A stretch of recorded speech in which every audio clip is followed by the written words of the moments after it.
The world beyond her quiet village was unraveling.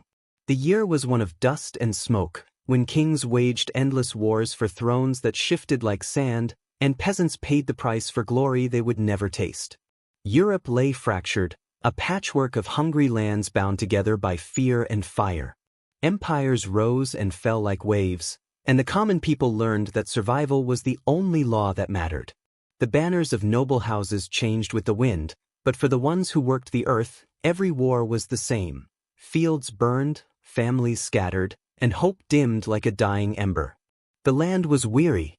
Villages were abandoned, their roofs collapsed, their wells dry. The forests had become hiding places for deserters and thieves, and the roads were haunted by the desperate, men who had once been farmers, now reduced to scavengers. Famine followed the armies like a shadow, devouring whatever they left behind. Plague came next, invisible and patient, claiming both conqueror and conquered alike. It was a time when people stopped counting the dead, because remembering only made it harder to live. And yet, life continued. The fields were plowed even under threat of invasion, because hunger did not wait for politics. The women tended the earth with trembling hands, praying the soldiers would pass without noticing them. The bells of distant churches still rang, though fewer people listened. The priests preached of salvation, but their voices grew thinner each season, their faith strained by the weight of reality. The powerful spoke of destiny and divine right, while the poor whispered of curses and punishment. Between heaven and hell, the people walked barefoot, heads bowed, waiting for mercy that never came. In those years, the difference between peace and war was a rumor. One could wake to birdsong and end the day in ruin.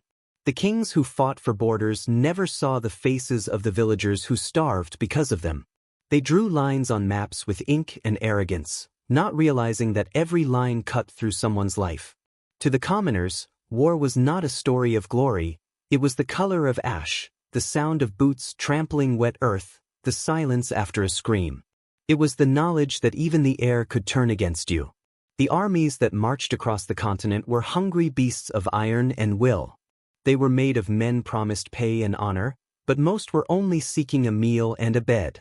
They lived on stolen grain, drank from muddy rivers, and burned whatever they could not carry.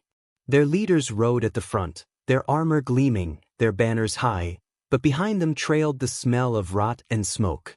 When they came through a town, they left nothing untouched. Even the churches were stripped of their bells to make cannons. The sound of faith was melted into the sound of war. For those who lived far from the centers of power, the world felt cursed. They no longer trusted the sky, for even the seasons had begun to betray them. Winters grew longer, summers shorter, rains came too late or not at all. The harvest failed, and hunger became as common as breath. Mothers buried children and learned not to cry, because tears wasted water. The old stories that once brought comfort, of saints, of miracles, of justice, began to fade. And yet, in the quiet corners of this dying world, people still held on to something smaller but stronger than hope: endurance. Each village had its way of surviving. Some made pacts with soldiers, trading food for mercy. Others fled into forests, living like ghosts. A few built false altars, pretending loyalty to whatever army passed next. There was no right or wrong, only what kept you breathing. In such times, morality bent beneath necessity. To steal was not sin, it was survival. To lie was not deceit, it was protection. And amid this chaos, no one noticed the small acts of brilliance that bloomed in the shadows, the quiet strategies of those who had nothing to lose. The rulers and generals of the age believed that intelligence belonged to the educated, to the noble, to the men of letters and armor. But the truth, unseen and unspoken, lived in the minds of the nameless. The ones who read the wind before it turned, who could look at the color of clouds and know when the soldiers would march. The ones who knew that the world could be changed not by might, but by wit.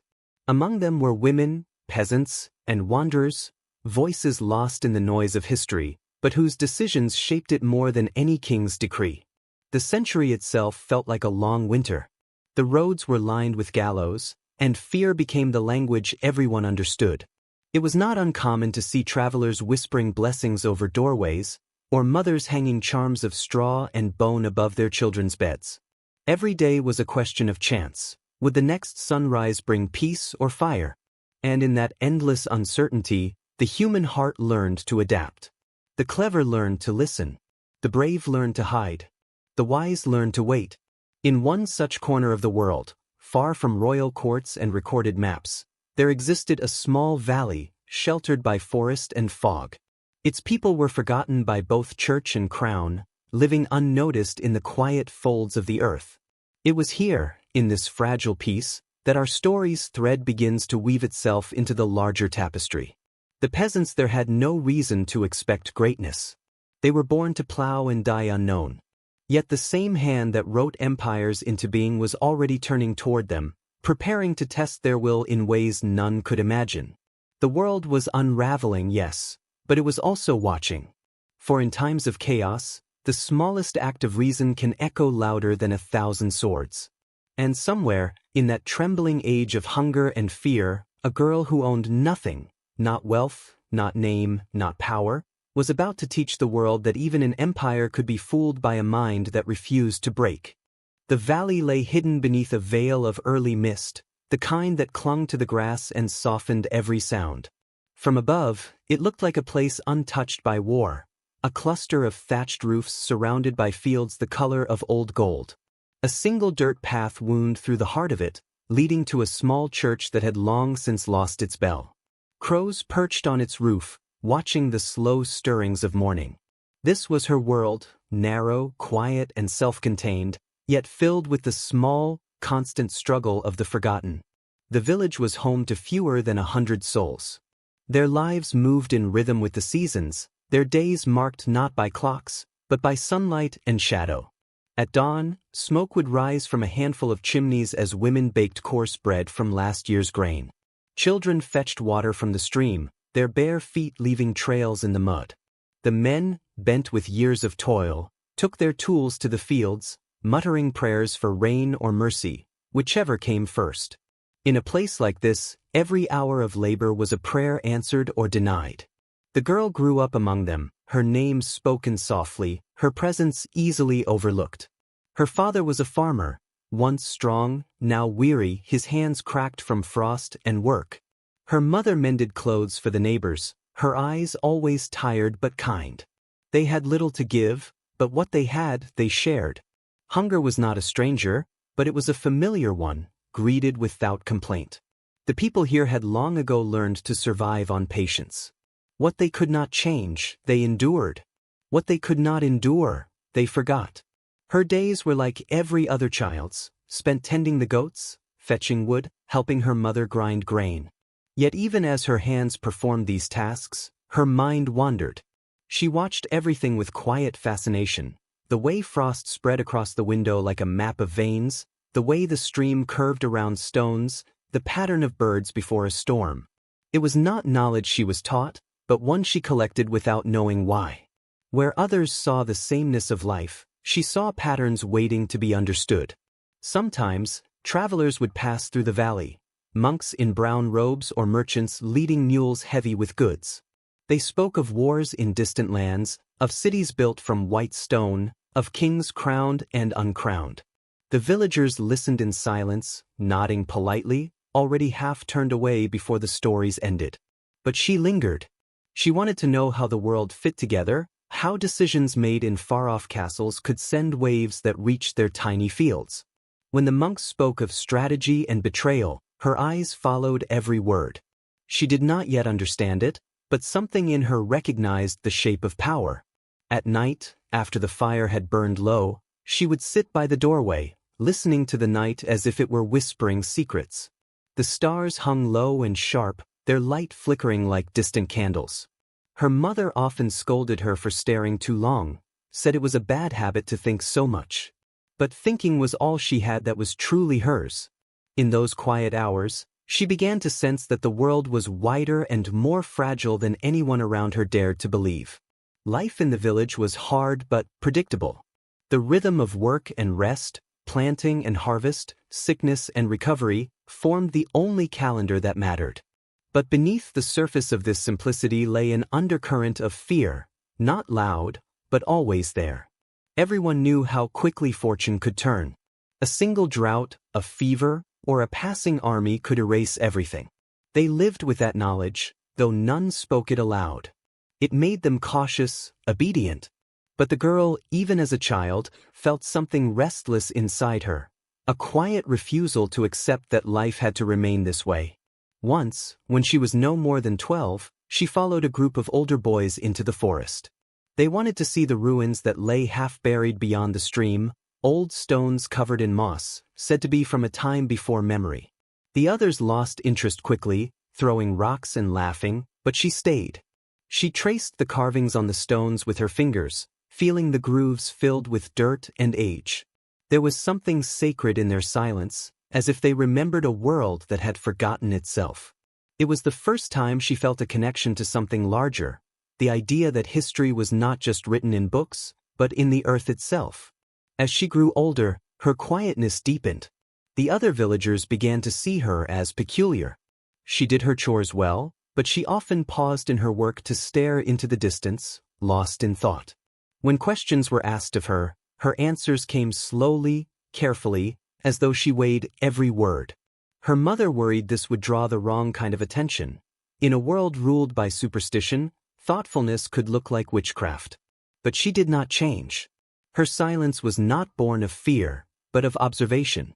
She watched everything: the patterns of rain, the tone in people's voices when they lied, the signs of tension before an argument. Without realizing it, she was learning the language of human behavior, the unspoken rhythm of the world around her. On cold nights, when the wind howled through the gaps in the wooden walls, she would imagine what lay beyond the hills, the great cities she had heard of, the battles that shaped kingdoms, the secrets kept by those in power. She did not envy them, but she wondered how such power could exist without wisdom. Her world was small, yet her mind reached far beyond its boundaries. She began to understand something her elders never would, that the world's cruelties were not random, but the result of choices made by those who never saw the faces of those who suffered. One evening, as she watched her father struggle to repair a broken plow, she realized that everything in their lives was a consequence of someone else's decision, decisions made in rooms far away by people who would never walk barefoot in the mud. That thought struck her deeply. For the first time, she felt not only sadness but quiet anger. It wasn't the loud kind that burned quickly. It was a slow ember, glowing steady beneath the surface. The villagers saw her as ordinary, and in every outward way, she was.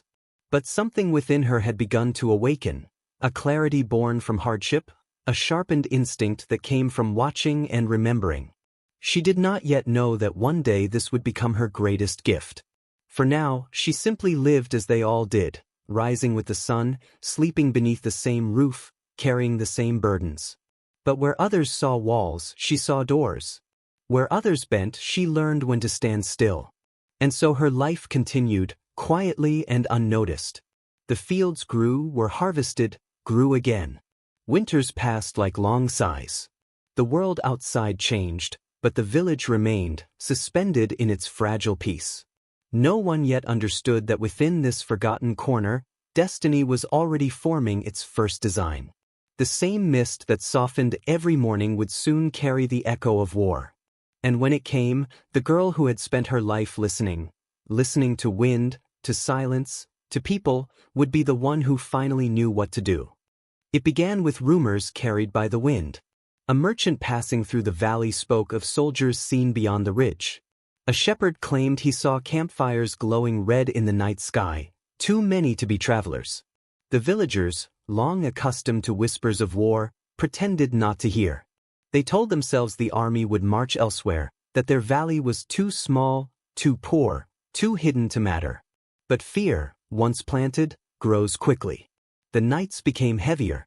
The elders spoke in low voices by the fire, and the younger ones avoided their eyes. Even the birds seemed quieter, as if listening. Then came the signs no one could ignore.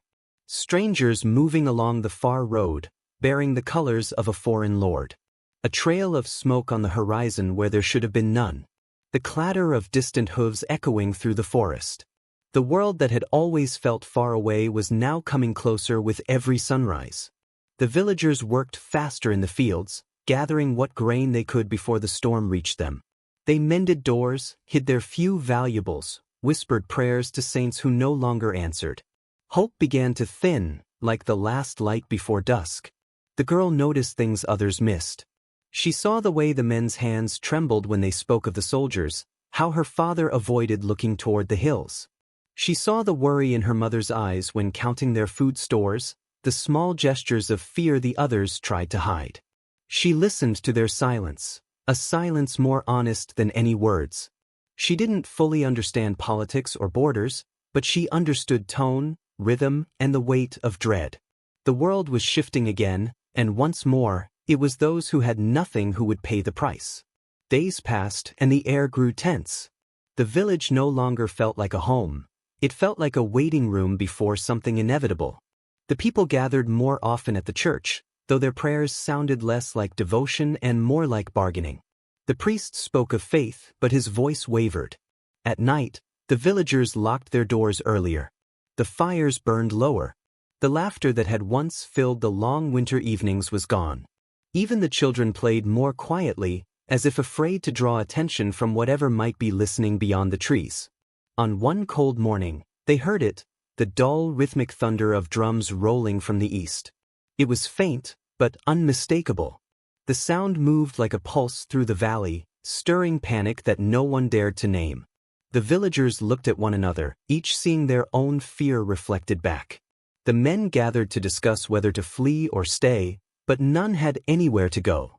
The world outside the valley was already in flames. So they decided to wait as they always did. Waiting was the only power they had ever known. But waiting does not stop war. The drums grew louder with each passing day. By dusk, they could see flashes of metal far beyond the treeline, sunlight glinting off helmets and blades. The army was close now. Those who could still walk began hiding what little they owned, sacks of grain buried under floorboards, coins sewn into clothing, chickens herded into cellars. The girl watched it all, her mind racing in silence. Every face around her was heavy with resignation, but she felt something else, a restless awareness, a question forming in her mind. Why must it always be this way? That night, she climbed the hill above the village, where the trees grew thin and the air smelled of pine and smoke. From there she saw them, faint rows of lights moving across the plains like a living constellation. The army stretched endlessly, a river of fire and steel winding its way toward them. She should have been afraid. And she was.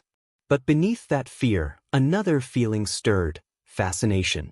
The rhythm of the march, the disciplined chaos, the patterns of movement, it all made sense to her in a way she couldn't explain. She could see their order, their direction, even their weaknesses. What others saw as an unstoppable force, she saw as a machine made of men, each part dependent on the next. When she returned home, her mother asked what she had seen. She said nothing. There was no comfort in the truth, and she was not yet ready to speak her thoughts aloud. She spent that night awake, staring at the ceiling, listening to the low murmur of her parents talking. They were planning what to do if the soldiers came, where to hide, what to sacrifice. Their voices were heavy with acceptance. That word echoed in her mind, acceptance. The world was built on it. People accepted suffering, accepted loss, accepted the cruelty of those in power. And she began to wonder what would happen if someone simply refused to accept it. By the next morning, the drums had stopped. The silence was worse. The villagers hoped it meant the army had moved on, but the girl knew better. Armies did not move on from food or shelter. They would come. Maybe tomorrow, maybe the day after. The villagers began preparing in their quiet, desperate way, storing water, patching roofs, pretending calm. The men spoke of surrender before a battle had even begun. They told their children to obey, to keep their heads down, to survive. It was the only advice they knew how to give. She spent the day walking the edges of the village, tracing the land with her eyes. The slope of the hills, the direction of the wind, the way sound carried through the valley. It was instinct more than thought, but her mind was beginning to map everything. She saw how narrow the entrance to the valley was, how the fog lingered thick in the mornings, how easy it would be to appear larger than they were. The idea was faint, fragile, just a spark. But it stayed with her. She did not yet call it a plan, but it was already forming, like a seed beneath the soil waiting for light. The villagers, unaware of her thoughts, continued their rituals of fear. Some prayed. Some wept. Some sat in silence, staring at the mountains as though they could offer protection. Her father sharpened a rusted scythe, though both knew it would do nothing against armor. Her mother packed a small bag, whispering that they might have to run. But the girl said nothing. She felt the pull of something larger, a realization that if they ran, they would lose everything, and if they fought, they would die. Yet between those two certainties, there might be another path. A hidden one. A way to use what they had, their smallness, their invisibility, as strength. That night, as the village slept uneasily, she sat outside beneath the stars. The mist moved through the fields like breath. Somewhere in the distance, an owl called. She thought of the soldiers, the fire, the noise. She imagined standing before that chaos not with weapons, but with knowledge. And for the first time, she understood the strange calm inside her. It was not the absence of fear, it was control of it. The army was coming, but so was her moment. And though she did not yet know what she would do, she felt certain of one thing: she would not face it as a victim. She would face it as someone who had learned how to see. The morning arrived shrouded in fog so dense that even the nearest trees appeared like pale ghosts in the mist. The air was heavy, damp, and still, the kind of silence that precedes disaster. The villagers moved quietly, their faces pale, their breaths visible in the chill. They didn't need to be told what it meant. The silence itself was an omen. The girl watched them from her doorway, wrapped in a tattered shawl. Her mother was kneeling by the fire, muttering prayers that sounded more like apologies to forgotten gods. Her father stood at the window, gripping the wooden frame so hard his knuckles whitened. No one spoke. They were waiting for a sound, any sound, to confirm their fear. When it came, it wasn't what they expected. No drums, no horns. Only the slow, deliberate creak of metal and the soft rhythm of hooves moving through the fog. The sound carried across the valley like a heartbeat. The first soldiers appeared as shadows, tall, faceless, moving in formation, their outlines bending and shifting in the mist. It was like watching ghosts from another age marching through the present. The villagers froze, unsure if hiding or fleeing would make any difference now. Even the animals seemed to sense what was coming. The dogs whimpered, the chickens fell silent. Somewhere, a door slammed, followed by the muffled sound of someone sobbing. The girl stood still, her pulse steady in a strange way. Her eyes followed the vague forms of soldiers as they spread through the main path, their armor faintly glinting beneath the weak morning light. They carried banners she didn't recognize, symbols foreign and cruel, painted in red and black. Behind them came wagons, horses, men in dark cloaks who scanned each house as though assessing the value of its contents. The entire world seemed to contract into that single moment of waiting, the moment before the first command was given. A man on horseback emerged from the fog. He was tall, his face hidden beneath a steel visor, his voice sharp and cold as winter. He barked orders the villagers couldn't fully understand, but they understood enough. They were to gather in the square. Within minutes, the people shuffled out of their homes, clutching whatever they could carry. A child, a loaf of bread, a family heirloom.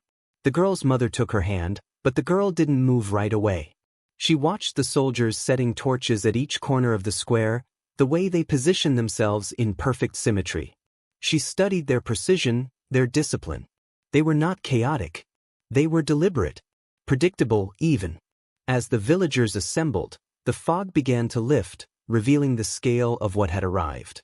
There were more soldiers than they had imagined, rows upon rows of them, their armor dull with mud but shining where the light struck. The officer dismounted, stepping onto the stone well in the center of the square. He spoke in a language few understood, but his tone carried authority, arrogance, and something else, exhaustion. He wasn't here to destroy, he was here to take. Food, shelter, obedience. The war outside the valley had found its way in, and now it was consuming what little remained untouched. The villagers nodded, agreed, obeyed. They always did. A cart was brought forward, and the soldiers began taking sacks of grain, livestock, and tools. When someone protested, a soldier struck him down without hesitation. The crack of the blow echoed off the hills. No one else spoke after that. The girl watched in silence, her mother's trembling hand gripping her arm. She felt anger, not the wild, screaming kind, but something colder, sharper. A quiet defiance that burned beneath her calm. That night, after the soldiers made camp by the river, the village sat in stunned silence. Smoke drifted from the fires of the invaders, their laughter echoing faintly across the valley. The villagers stayed in their homes, afraid to draw attention. But the girl couldn't sleep. She slipped out, barefoot, her shawl dragging through the dirt. The fog had returned, wrapping the village in its ghostly embrace. She walked through it like a shadow, moving toward the sound of the soldiers' laughter. From behind a pile of stacked wood, she watched them, eating, drinking, careless. She listened to their conversations, not understanding the words but learning their patterns. She memorized how they moved, where they placed their weapons, how they rotated shifts. Every detail mattered. Hours passed. When she returned home, her feet were numb from the cold, but her mind was awake, alive in a way it had never been. The villagers saw soldiers. She saw weaknesses. The fog that once frightened them was now her ally. She realized that knowledge itself could be a weapon, silent and invisible. The next morning, she began testing her thoughts, small, subtle things. She told the children to scatter stones on the main path before dawn. She loosened the hinges of the barn where the soldiers stored grain. She whispered to the blacksmith's son to delay fixing their broken cartwheel. None of it looked like resistance, but it was. Small interruptions. Delays. Friction in the machine. The villagers didn't understand at first. They thought she was simply restless, perhaps reckless. But when they saw that the soldiers grew frustrated, shouting at each other, wasting time, searching for answers that weren't there, they began to watch her differently. Her father asked her one night what she was doing, and she only said, "I'm watching how they break." He didn't press further. He didn't want to know. Some truths were too dangerous to speak aloud. Over the next few days, the soldiers grew uneasy. Their horses panicked at night, spooked by movements they couldn't see. Supplies spoiled faster than expected. Tools went missing.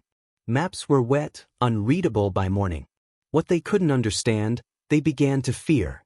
And fear, she had learned, was the first step to control. The fog became her weapon, her cloak. She learned its rhythm, how it rolled through the valley just before dawn and lingered near the stream. She used it to move unseen, to watch and listen. She began leaving signs for others, marks carved into tree trunks, small piles of stones, paths drawn in ash. At first, no one followed. Then slowly they did. The villagers who had once bowed their heads began to lift them, began to whisper plans, began to imagine that maybe, just maybe, they didn't have to wait to be saved. It wasn't an army she was building. It was something quieter. A network of eyes, of movement, of timing. Every act of defiance was small enough to seem meaningless. A broken strap, a missing key, a late delivery. But together they became a rhythm, one that disrupted the soldiers' order. The girl had no sword, no army, no title. But she had the fog, the night, and the will to act when others only prayed. And as the days passed, the soldiers began to feel it, that creeping unease, the sense that the valley itself was against them. Fires went out for no reason. Horses refused to move forward. Whispers followed them wherever they went. Some said the place was cursed. Others said the ghosts of those they'd killed were haunting them. The days that followed were like a slow unraveling of something sacred. What had once been ordinary life, the sound of morning bells, the smell of bread baking, the laughter of children, was now replaced by the heavy rhythm of boots and commands shouted in a foreign tongue. The invaders had made the village their camp, and every path, every home, every doorway seemed to bear their shadow. Yet beneath that shadow, something else began to take root, small acts of defiance so subtle that even the soldiers didn't see them for what they were. It began with food. The soldiers took what they pleased, but the villagers had ways of hiding what they could not afford to lose. Grain was buried in dry wells, sealed under wooden lids that looked like rotted earth. Milk was mixed with water to appear less valuable. Tools were broken, in ways that took weeks to repair. The invaders saw only a poor, helpless village, and that was exactly what the girl wanted them to see. She moved quietly among her people, whispering ideas that sounded like accidents. If the river floods, she'd say softly to the miller, it might ruin their supplies. The next night, someone loosened the dam upstream. No one saw who did it. The girl's world had shrunk to the size of her village, but her thoughts moved like smoke, slipping through cracks, touching everything. She studied the soldiers constantly, how they spoke, how they organized their watches, who they feared, who they obeyed. She learned their leader's habits, when he left his tent, how he leaned on his sword, how he hesitated before giving harsh orders. It fascinated her, this idea that power could exist in someone so unsure beneath the armor. She began to see it not as strength but as a mask. At night, when others slept, she wandered the edges of the camp. The soldiers were careless then, their laughter loud and their discipline thin. She watched them toss dice near the fires, their faces flickering orange in the flames' light. She noted where they stored maps and letters, the boxes sealed with wax, the marks carved on the lids. The fog was always there to cover her steps, that same fog that had once terrified her. Now it was her companion, wrapping around her like a cloak, turning her into part of the landscape itself. One night, she saw something she didn't expect. A boy, no older than herself, sitting by the campfire, head in his hands. His uniform was too big, his sword too clean. She realized he wasn't a man at all, just another child swallowed by someone else's war. For a moment she felt pity. Then she remembered the faces of her neighbors, the silence of her mother, the fear in her father's eyes. Pity was a luxury she couldn't afford. Still, she hesitated longer than she should have before slipping away. That hesitation stayed with her, a small reminder that even the enemy had faces, hearts, stories. But she couldn't let it break her resolve. In the following days, the small sabotages grew bolder. A wagon will collapse during transport. A bridge plank gave way beneath a horse's weight. Nothing large enough to draw suspicion toward the villagers directly, but enough to make the soldiers nervous. They blamed the terrain, the weather, even each other.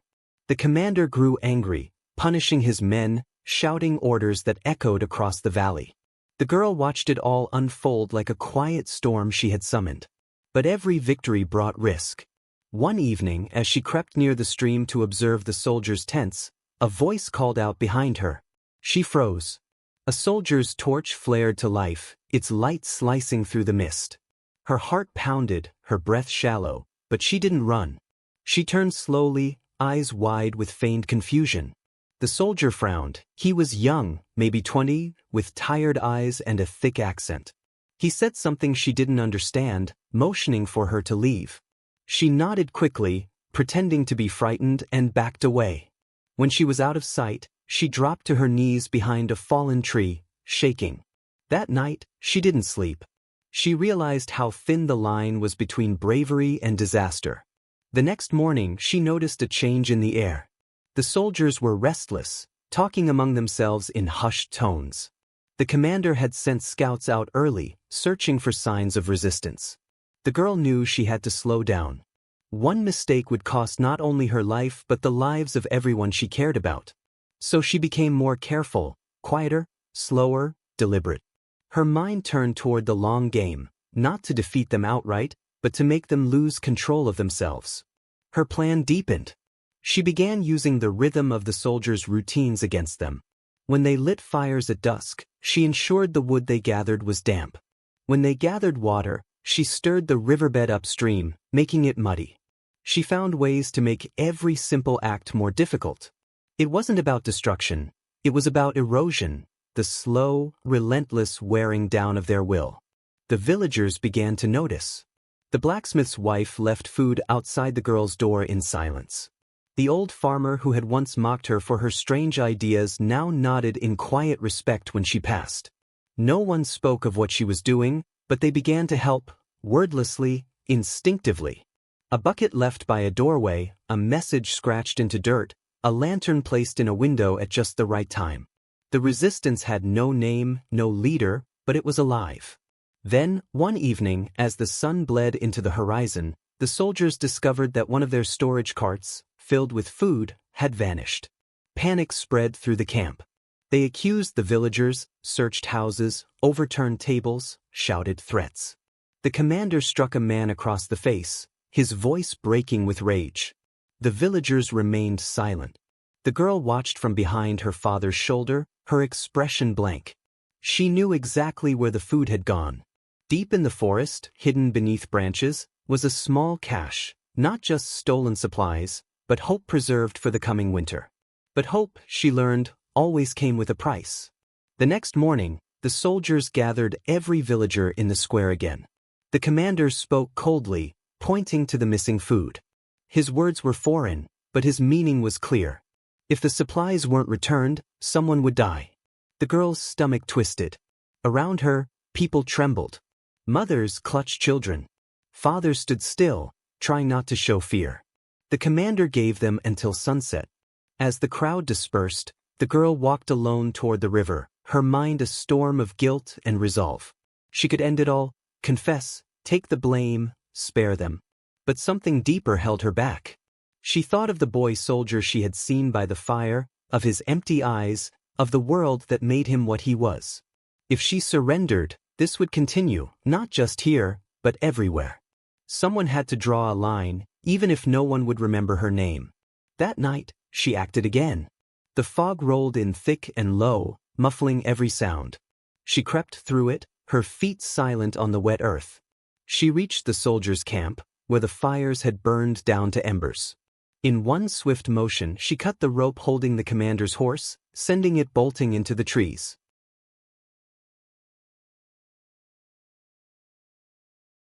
The retreat began slowly, almost uncertainly, as though the soldiers themselves could not believe they were leaving. At first, only a few wagons rolled out of camp, their wheels creaking in the damp earth. Then, one by one, tents were dismantled, fires smothered, weapons packed away. The valley watched in silence. No one dared to cheer or speak. The villagers peered from their windows as the once mighty army, which had arrived like a storm, now shrank into a tired procession of men too weary to lift their heads. The girl stood at the edge of the road, hidden behind a tree, her breath caught in her chest. It felt unreal, not a victory march, but the fading echo of a nightmare. Mud clung to the soldiers' boots. Their banners, once bright and terrifying, now hung limp, stained with rain and ash. Horses stumbled under the weight of broken carts. The commander rode in silence, his face pale beneath his visor.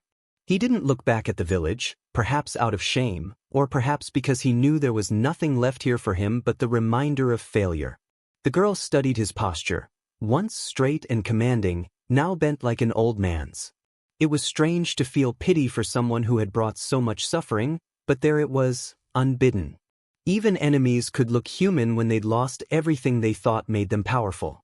As the last ranks passed through the fog, something inside her shifted. She had spent so many nights imagining revenge, planning each act of resistance with a cold, steady heart. Now, seeing them defeated, she felt no triumph. Just a vast, quiet exhaustion. The war had devoured so much, laughter, warmth, innocence, and even in victory, it had left emptiness behind. She turned away before the last soldier disappeared, unable to bear the hollow feeling that followed them into the forest. That evening, the village gathered in the square for the first time in months. No torches burned from foreign hands, no voices barked commands. The silence was different now, not fearful but uncertain. People looked at one another as if seeing ghosts returned from the dead. The air smelled of damp wood and smoke, the remnants of the soldiers' campfires still drifting through the wind. The girl's father stood near the well, shoulders squared but eyes glassy. Her mother clutched her shawl, whispering prayers of thanks. No one knew what to say, as if speech itself had grown unfamiliar. Then, slowly, someone began to sing. It was an old song, one the villagers hadn't dared to sing since before the invasion. A song of harvest, of the river, of life that endured no matter what came. One voice became two, then 10, until the whole square hummed with sound. It was not loud, but it was steady, carrying through the cold air like a heartbeat returning to a sleeping body. The girl stood among them, her eyes wet, her lips moving with the words she had nearly forgotten. The melody wound through the night, wrapping around the broken homes and charred fields, filling every hollow place left behind by fear. When the song ended, the silence that followed was not heavy. It was sacred. The villagers began to speak again, softly at first, then with growing energy. Plans were made to repair the mill, to replant the fields, to rebuild what had been lost. Children chased one another between the houses, laughing again. It felt fragile, this return to life, but it was real. The girl walked among them quietly, watching, listening. Some called her brave, others called her foolish, but most said nothing at all. They didn't need to. Their eyes said enough. They knew who had kept the valley alive when all seemed lost. That night she walked alone to the river. The fog drifted low across the water, silver in the moonlight. The surface reflected the sky like a mirror, still and endless. She knelt by the bank, trailing her fingers through the cold current. It was the same river that had carried the soldiers' reflections weeks before, the same one that had hidden her footsteps. But now it looked different, calmer, freer. She whispered to it as though it were an old friend. "You saw everything," she said softly. "You kept my secrets." The river said nothing, but the ripples seemed to nod. Behind her, the village glowed faintly with lamplight.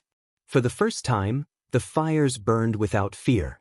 She could hear laughter again, the creak of doors opening, the sound of a fiddle playing somewhere in the distance. The valley was waking from its long sleep. But the girl couldn't quite join their celebration. Not yet. Something in her had changed too deeply. She had seen what people became when pressed to the edge, the cruelty of invaders, the courage of neighbors, the way fear could twist or forge a soul. Her mother found her by the river and wrapped her arms around her shoulders. "It's over," she whispered. The girl leaned into her warmth but didn't answer. Over was a strange word. The soldiers were gone, yes, but the shadows they left behind still lingered in her dreams.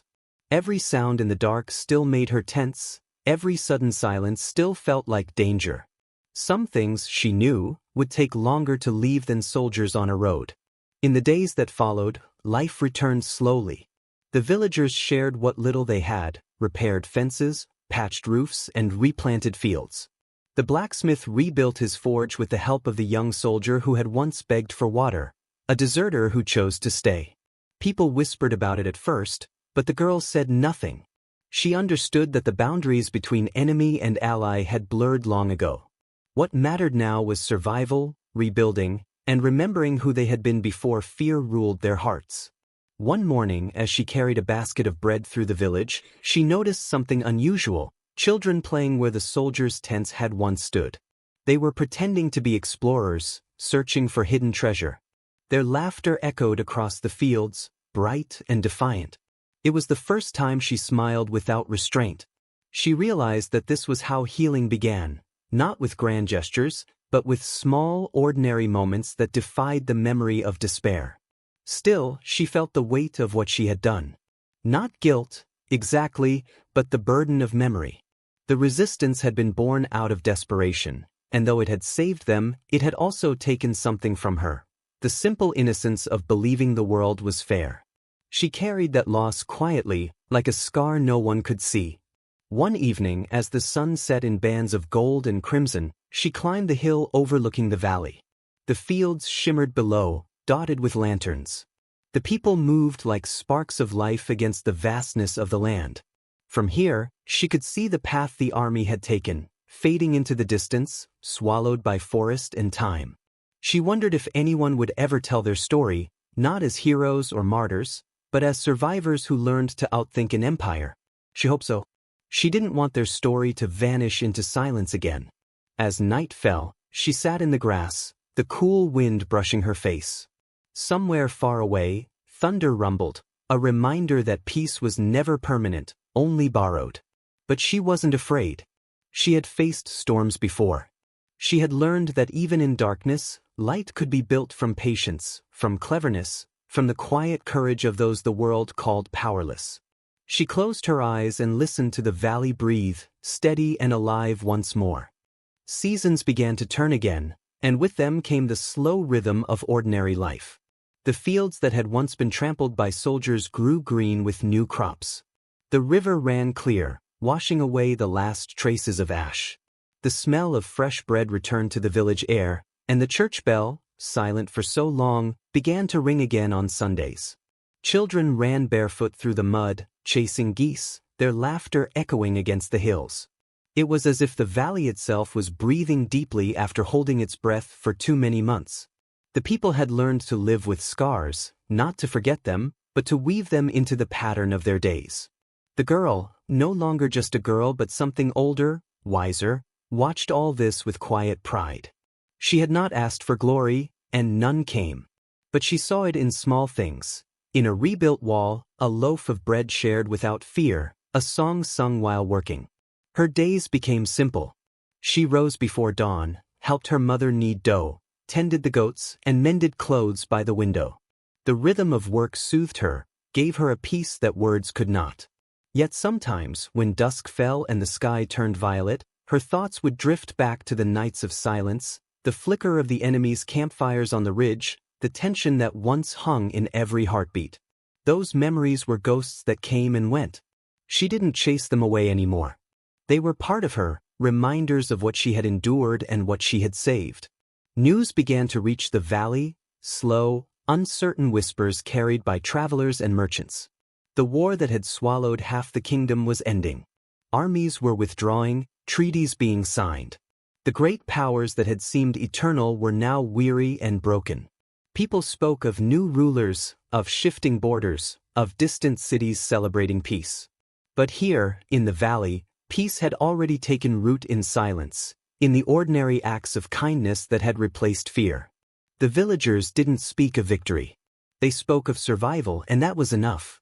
One afternoon, a messenger arrived from the nearby town, riding a thin, mud-splattered horse. He carried letters sealed with wax, news for the elders, requests for trade, decrees from distant lords. The people gathered around him eagerly, hungry for information. The girl stood at the edge of the crowd, curious but cautious.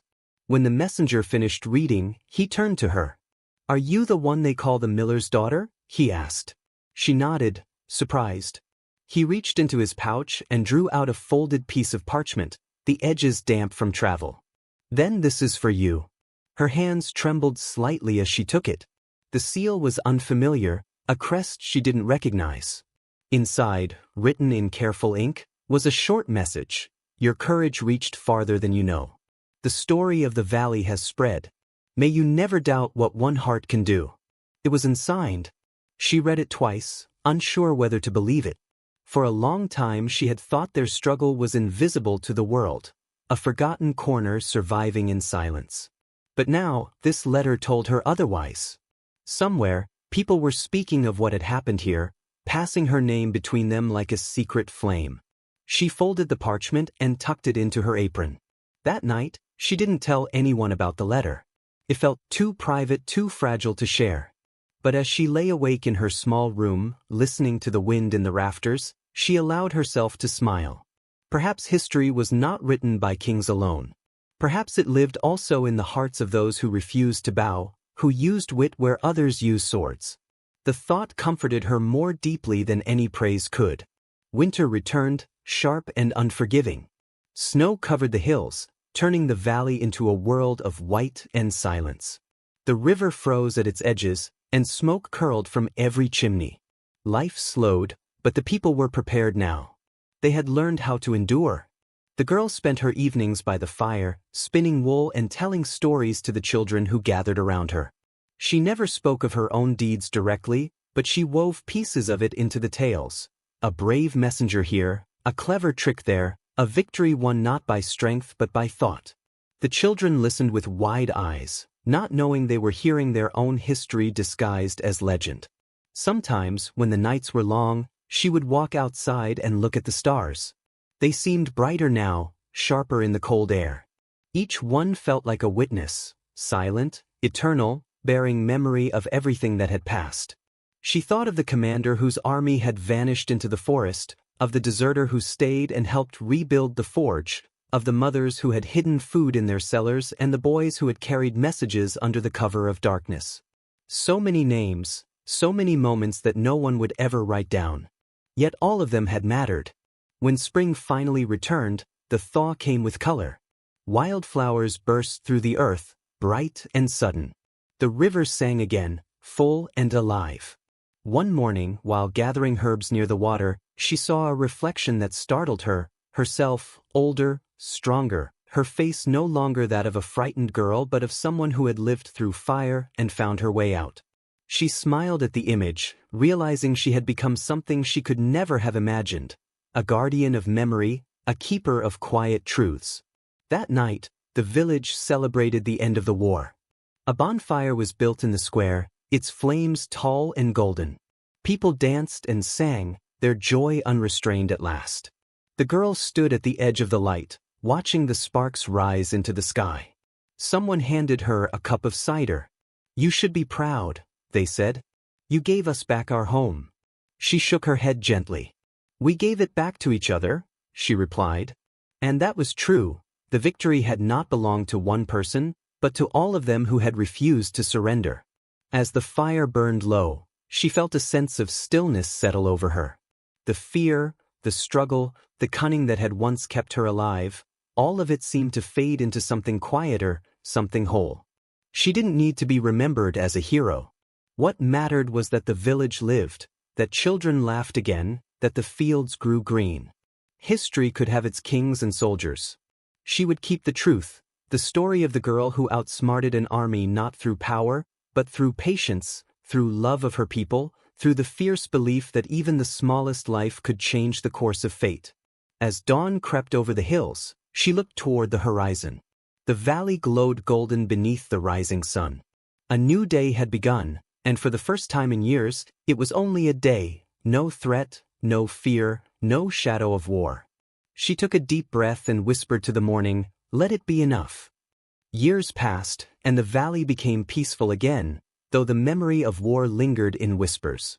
Children born after the conflict grew up without understanding why their parents flinched at sudden noises or paused before lighting a lantern at night. The world beyond the hills had changed too. New rulers rose, treaties were signed and broken, maps were redrawn. But the village endured, untouched by the noise of power and politics. It had learned a quieter strength, the kind that came from survival, from knowing what it meant to lose everything and still rebuild. The girl, now a woman, carried herself with that same quietness. Her eyes still held the calm of the river and the fire of memory. When strangers passed through, they sometimes noticed her, sensing something unusual, a presence that felt steady, as if she had seen the world's chaos and chosen peace anyway. She worked at the mill now, alongside her father, who had grown old but still strong enough to lift a sack of grain. Together they repaired the wheel, reinforced the beams, and watched the steady rhythm of water turn wood into motion. The sound soothed her, a heartbeat of the valley, eternal and patient. Each rotation reminded her of time's slow mercy, how even the deepest wounds could smooth over if given enough turns. She often spoke little while working, her mind adrift in thought, but those who worked near her said her silence was comforting, not cold. Sometimes, in the evenings, she would walk up the same hill where she had once watched the enemy's campfires. The view was different now, fields golden with wheat, roofs patched and shining under the sun. She would sit beneath the old oak tree and watch the shadows stretch across the land. The scars of the past had faded, though never completely. The blackened stone where the soldiers had burned their fires was still visible if one knew where to look. She didn't wish it gone. It reminded her of what had been overcome, of what vigilance cost. The world might call it peace, but she knew peace was never the absence of conflict. It was the hard work of remembering, of not allowing fear to rule again. One summer afternoon, a traveler arrived from the capital. He was a scholar, gray-haired and thin, carrying a satchel full of parchment and quills. He had heard rumors, he said, of a small valley that had resisted an army, not with weapons, but with wit and will. The villagers were amused. They pointed him toward the mill, saying, "If you want the truth, talk to her." When he approached, she greeted him politely, wiping flour from her hands. He asked to hear the story, and though she resisted at first, the gentleness in his manner persuaded her. They sat by the water wheel as she spoke, not dramatically, not as one who sought to impress, but simply like someone recounting an old dream. She told him of the occupation, the fear, the small acts of defiance that grew into something greater. She told him of the traps laid, the misinformation spread, the moment the soldiers turned away. The scholar listened intently, writing nothing down at first, only watching her expression, the cadence of her words. When she finished, he bowed his head. "This should be remembered," he said quietly. "Stories like yours change what history means." She smiled faintly. "History forgets people like us," she said. "It remembers battles and crowns." "Then perhaps it's time history learned to remember differently," he replied. He stayed for several days, speaking with the elders, walking the paths she described. When he finally left, he promised to record what he had learned. Whether he ever did, she never found out. But it didn't matter to her. The story was safe now, not only in ink, but in the hearts of those who had lived it. That was enough. Years continued their slow procession. Her parents passed away, one after another, quietly, without pain. The village gathered each time to honor them, and she stood beside the river, scattering petals into the current. The water carried them away, as it always had, unhurried and eternal. She often thought about how life moved like the river, sometimes fierce, sometimes still, but always forward. She found peace in that rhythm. The world outside grew noisy again. New rulers spoke of expansion, of strength, of reclaiming lost glory. The people of the valley listened politely but did not cheer. They had learned to distrust the loud promises of men who had never known hunger. They tended their fields, repaired their roofs, and kept their hearts steady. When soldiers marched near once more, passing through on their way to some distant border, the villagers offered them bread and water but no allegiance. The woman watched from the window as the uniforms passed, younger faces, same arrogance. She pitied them, but she did not fear them. She knew now that true power did not belong to those with swords, but to those who endured quietly and never forgot who they were. In time, even her hair began to turn silver. The children she once told stories to grew into adults, some staying in the valley, others leaving to find lives beyond the hills.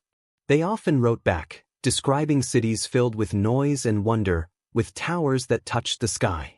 But when they returned, they always said the same thing: "It's quieter here. It feels alive." She would smile and nod, offering them a place by the fire.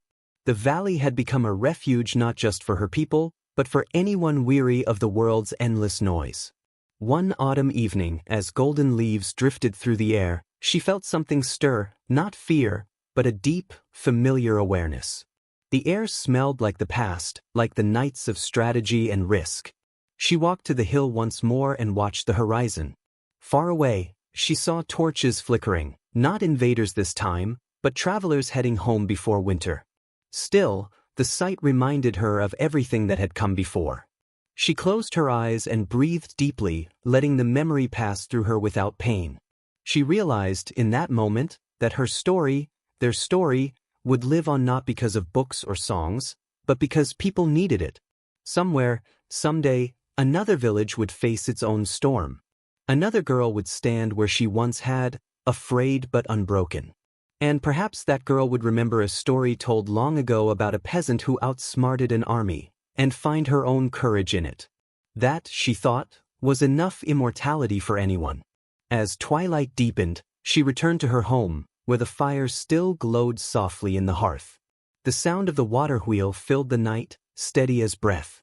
She sat beside the window, wrapped in a shawl, and watched the stars emerge one by one. The world had changed as it always would, but the valley remained, a small, shining truth in a restless world. And within it, the quiet legend of a girl who had refused to be forgotten, carried gently forward by time itself. The years began to blur into one another, soft and indistinct, like the slow drift of clouds over the valley. Seasons came and went with the same steady rhythm, spring rains feeding the crops, summer light shimmering on the river, autumn gold fading into the long silence of winter. Life had become simple, unhurried, filled with small tasks and quiet satisfactions. The woman no longer thought much about what she had done in her youth. The past felt like another lifetime, belonging to another version of herself. Yet it lived on around her in ways she couldn't see, in the calm of her neighbors, in the strength of their traditions, in the unspoken confidence that no matter what happened, they could endure it together. One afternoon, as she sat by the mill mending a torn cloth, a group of children approached her. They were laughing, carrying sticks like swords, pretending to be soldiers. One of them, a girl with dark braids, stopped suddenly and asked, "Is it true there was once a war here?" The woman looked up, the thread still between her fingers. "Who told you that?" she asked. "My brother," the girl replied. "He said the people here tricked an army and made them go away. He said it was a peasant girl who did it." The woman smiled faintly, her heart stirring in a way it hadn't for years. "Did he?" she said softly. "And what do you think happened?" The children gathered closer, eyes bright with curiosity. "I think she must have been a witch," another boy said confidently. "Or a spy." The woman chuckled. "Maybe neither," she said. "Maybe she was just someone who refused to be afraid." The children exchanged uncertain looks, unsure whether that explanation was magical enough. She set aside her sewing and motioned for them to sit. The sun was low, spilling golden light across the river. "Would you like to hear a story?" she asked. They nodded eagerly, and she began to speak. Her voice was low and slow, carrying the rhythm of the water wheel behind her. She told them about a valley once ruled by fear, about people who whispered in secret and dreamed of freedom. She spoke of clever tricks, signals in the dark, decoys, hidden messages, all spun into a tale that felt both real and mythic. The children listened in silence, wide-eyed, leaning closer with each turn of the story. She told them how the army left, not because of swords, but because of a girl who made them believe what wasn't true. When she finished, the youngest asked, "What happened to her?" The woman smiled gently. "She stayed," she said. "She helped rebuild what was broken. She learned that peace takes more courage than war." The children fell quiet, absorbing the weight of her words. Then one of them whispered, "Do you think she was happy?" The woman looked toward the fading horizon, her hands resting in her lap. "Yes," she said at last. "In her own way." They ran off soon after, shouting and laughing again, their play no longer about battle but about building castles from sticks and stones. She watched them go, her heart full. That was how stories lived, she thought. Not in books, not in monuments, but in the minds of those who needed them most. That night, she sat alone outside her home, the air cool and fragrant with the scent of earth after rain. Fireflies blinked among the reeds by the riverbank. She thought about how strange it was, the way history transformed with time, how truth became legend, how faces blurred but meaning endured. Perhaps that was how it should be. The details didn't matter as much as the feeling the story carried, the courage it could awaken in someone years or even centuries later. As she gazed at the stars, she found herself speaking softly, not to anyone in particular but to the night itself. "You see," she murmured. "It worked. They remember." The wind stirred the leaves in answer. Somewhere far away, an owl called, its cry echoing over the fields. She closed her eyes and listened, hearing in that sound the same pulse of the land she had once fought to protect. The valley was quiet, but it was alive. It always would be. The next morning, she awoke before dawn. The air was cool, and a pale mist hung over the water. She stepped outside, her shawl wrapped around her shoulders, and stood watching the first light creep over the hills. The sun rose slowly, turning the mist gold, and for a moment she felt weightless, as if all the years between then and now had vanished, as if she were once again that girl standing on the hill, watching the enemy retreat. She could almost hear the rustle of banners, the murmur of distant footsteps fading away. But instead of fear, she felt only calm. The world had turned, and she had lived long enough to see it healed. Later that day, a visitor arrived, a young woman traveling through the countryside, carrying a small notebook and a worn satchel. She introduced herself as a historian collecting tales of forgotten places. The villagers pointed her toward the mill, as they always did. When she met the older woman, she asked softly, "Do you know the story of the peasant girl who outsmarted an army?" The miller's daughter, now gray-haired, her hands rough but steady, looked at her for a long time before answering. "I've heard it told," she said carefully. "Why do you want to know?" "Because," the historian replied, "no one ever recorded her name. And that feels wrong." The woman's smile was small but kind. "Maybe it's better that way," she said. "A story doesn't need a name to live." The historian tilted her head. "But without a name, people forget who she really was." "Maybe," the woman said softly, "they remember who they can be." The historian paused, writing something down. Then she asked, "And if you could tell her something, the girl from the story, what would you say?" The old woman looked toward the river, shimmering under the afternoon sun. Her reflection stared back at her, older, lined, but unmistakably the same. "I'd tell her," she said quietly, "that it was worth it. All of it." The historian left the next morning, but before she did, she pressed a folded page into the woman's hands. On it were words she had written the night before. "Some heroes carry swords. Others carry silence." The woman read it once, smiled, and tucked it away beside the letter she had received many years ago, the one that said her courage had reached farther than she knew. 2 pieces of paper, 2 voices from different times, both reminders that what she had done mattered beyond her knowing. That night, as she drifted toward sleep, the sound of the river filled her dreams. It wasn't the river of fear or hiding anymore, but of peace, the slow, eternal rhythm of a world mended. In her dream, she saw faces she once knew, her parents, the villagers, even the soldiers whose eyes had once looked hollow with hunger. They all walked together across the fields, not as enemies, not as ghosts, but as memories set free. She woke with tears on her cheeks, but they were gentle ones. The kind that come not from sorrow, but from understanding. She rose, went to the window, and watched the moon hanging low over the hills. The valley slept in silence, a living story cradled in shadow and starlight. She whispered one last time, "Let them remember, even if they never know my name." Winter came again, softer this time. The cold was familiar, not cruel, a quiet companion that blanketed the valley in white and stilled every sound except the whisper of the wind. Smoke curled lazily from chimneys, carrying the scent of pine and bread. Inside her small cottage by the river, the woman sat near the fire, spinning wool while the flames painted her face in gold and shadow. Her movements were slow, practiced, patient. Each turn of the spindle matched the rhythm of her heartbeat. She had grown old but not fragile. Her spirit was rooted deep, like the oak on the hill that had weathered every storm. She lived alone now, though never lonely. The villagers visited often, bringing gifts of honey, bread, or simply stories to share. They called her aunt or mother, depending on their age, and they sought her advice when crops failed, when a child fell ill, when they quarreled among themselves. Her words carried weight, though she never raised her voice. When she spoke, people listened. They said she had wisdom in her silence, that she could see truths no one else could. She always smiled at that, knowing her wisdom was born not from any special gift, but from having endured enough to understand what truly mattered. In the long winter nights, she would sometimes light a single candle and read by its glow. The parchment the historian had left was still folded neatly in her chest, beside the old letter from the war years.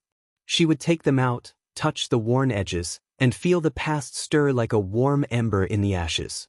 So many seasons had passed since then, so many faces come and gone, yet the memory of that time remained vivid. Not the fear, not the hunger, but the feeling of unity, of defiance, of life pushing back against despair. That was what she had fought for, and that was what still lived on. One morning, as snowflakes drifted across the fields, a knock came at her door. When she opened it, she found a young man standing there, wrapped in a traveler's cloak dusted with frost. His eyes were kind, curious, full of quiet determination. "Are you the miller's daughter?" he asked. She chuckled softly. "Once," she said. "Many years ago." He smiled as if he had expected that answer. "I came to thank you," he said. My grandmother told me your story when I was little. She said you taught our family what courage really means. The woman tilted her head, studying him. Your grandmother? He nodded. She lived in the town beyond the ridge. Her mother was a child here during the war. She said she remembered the day the soldiers left, said a girl stood by the river and watched them go. She said that girl saved them all. The woman felt her throat tighten. It had been so long since she'd heard anyone speak of that day. I didn't save them, she said gently. We saved each other. He smiled again, but there was something reverent in his gaze. Still, he said, thank you. He reached into his satchel and drew out a small book bound in dark leather. The historian who came here long ago, she wrote your story. My family kept a copy. I thought you might like to see it. Her hands trembled slightly as she took it. The cover was worn, the ink faded at the edges, but inside, there it was. The story of the valley, written with care and quiet beauty. She turned the pages slowly, her eyes moving over words that felt both distant and intimate. A nameless peasant girl, whose cunning and courage turned the tide of despair, teaching her people that strength is not found in power, but in wisdom and heart. She closed the book and sat in silence for a long time. The young man waited respectfully, his breath forming small clouds in the cold air. At last, she looked up at him. She wrote it well, she said softly.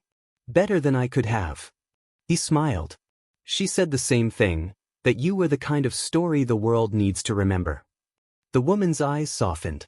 The world forgets many things, she said, but the right ones always find their way back.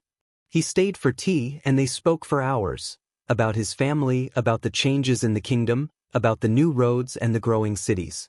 When he left, she watched him disappear down the snowy path, the wind tugging at his cloak. The valley seemed larger somehow, more connected to the world beyond. Her story had traveled farther than she ever had. That evening, she placed the book beside the letters in her chest. Then she sat by the fire and let her thoughts wander. She thought of her parents, their hands rough but loving. She thought of the villagers who had stood with her, of the songs sung when the soldiers left, of the river's eternal voice whispering through all those years. Everything had changed, yet everything remained. The world was vast, full of noise and forgetting, but here, in this small valley, the truth still breathed. The days grew shorter, the nights longer. Her steps became slower, her hands a little less steady. But her eyes, those eyes that had once watched an army retreat, still burned with clarity. One morning, she woke to find the snow had stopped and the air was bright with sunlight. She dressed carefully, wrapping herself in a thick shawl, and walked to the hill one last time. The climb was slow, her breath shallow, but she didn't mind. Every step felt like a prayer. At the top, she looked out over the valley. The roofs gleamed under frost, the river wound like silver through the fields, and smoke rose gently into the blue sky. It was quiet, just as it had been that morning so long ago. But this silence was not fear. It was peace, deep and complete. She sat beneath the oak tree, resting her hand against its bark. The tree had grown stronger with each passing year, its roots entwined with the soil of every life lived here. She smiled and closed her eyes, listening to the sound of wind through the branches. In that stillness, she felt everything, the past, the present, and something beyond both. She thought of the girl she once was, standing in the fog, heart pounding, defying the impossible. She wanted to tell that girl that it had all been worth it, the pain, the loss, the waiting, because in the end, the world had been remade by her courage. A single leaf drifted down, brushing her shoulder before falling to the ground. The river below shimmered in the morning light, endless, unbroken. She took a long, slow breath and whispered into the air, "It's yours now, the world, the story, the peace." When the villagers found her later, she was sitting beneath the tree, her face calm, her eyes half open as if she were still watching the horizon. They buried her there, overlooking the valley she had saved. And every spring, the oak bloomed brighter, its leaves catching the sunlight like 1,000 small flames, as if the land itself remembered her and would never let her fade. Years passed, and the story of the peasant girl became legend. Children learned it from their grandparents beside the fire, their small faces glowing in the flickering light. Travelers spoke of it in distant towns, each version slightly changed but carrying the same truth, that wisdom could triumph over force, and that even the humblest soul could shape the course of history. In time, her real name faded from memory, replaced by titles whispered with reverence. The girl by the river, the keeper of courage, the one who made an army turn back. Yet within the valley she was remembered not as a legend, but as a neighbor, a friend, and the quiet voice that once told them to stand when all hope seemed lost. A century later, a scholar from the capital arrived, following traces of the old tale. He found the valley unchanged, the same winding river, the same oak on the hill, its roots deep and strong. Beneath it lay a simple stone, its carving worn smooth by time. No grand epitaph, no title. Only a few faint words. She made them see. The scholar knelt before it and felt a kind of stillness settle over him. In that silence, he understood what the inscription meant. She hadn't sought glory. She had sought awakening, to remind people of their own strength, hidden beneath years of hardship and fear. He spent weeks in the village, collecting old songs, reading faded letters, and piecing together fragments of memory that had survived through generations. What struck him most was not the details of battle or cunning strategy, but the tenderness with which the people spoke of her. They said she was kind before she was brave, patient before she was bold. Her power had never been in commanding others, but in teaching them to trust themselves. He realized then that her story was not about defiance alone. It was about faith, not in gods or kings, but in the quiet endurance of ordinary hearts. When the scholar returned to the city, he wrote her story anew, not as a legend, but as a lesson. He described the cold mornings by the river, the candlelight in her small cottage, the fear that pressed on every soul, and the voice that rose softly, asking them to think, to question, to act. The book became known across the realm, not as a tale of war, but as a testament to wisdom and will. Centuries later, students studying history would read her words and pause, not out of obligation, but out of awe. And somewhere, far beyond the reach of time, where memory and eternity meet, the woman's spirit lingered, not as a ghost, but as a whisper in the world's breath. Whenever someone, anywhere, found the courage to act with quiet resolve, it was said that she was there, unseen but present. For true legacies are not carved in stone or sung in ballads. They live in the choices people make, in the moments they dare to believe they matter. And so, her story never ended.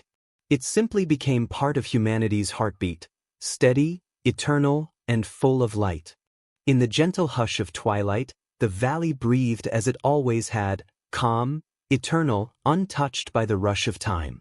The river shimmered beneath a silver moon, carrying reflections of the oak's wide arms across its surface. No voices echoed, yet her presence lingered everywhere, in the wind, in the earth, in the quiet strength of those who still lived here. Somewhere, a mother told her child the story once more, her voice low and warm. And as the stars bloomed above, the world remembered her, not as legend, but as the heartbeat of courage itself. The valley sleeps beneath a silver sky, the river murmuring its endless lullaby. Generations have come and gone, yet her presence lingers, not in form, but in feeling. The oak still stands, its roots tangled with memory, its leaves whispering her name that was never known. Travelers pause, close their eyes, and feel her courage in the wind. Time may erase faces and words, but it cannot erase truth. For in every quiet act of bravery, in every heart that refuses to surrender, she lives again, the nameless girl who taught the world to remember.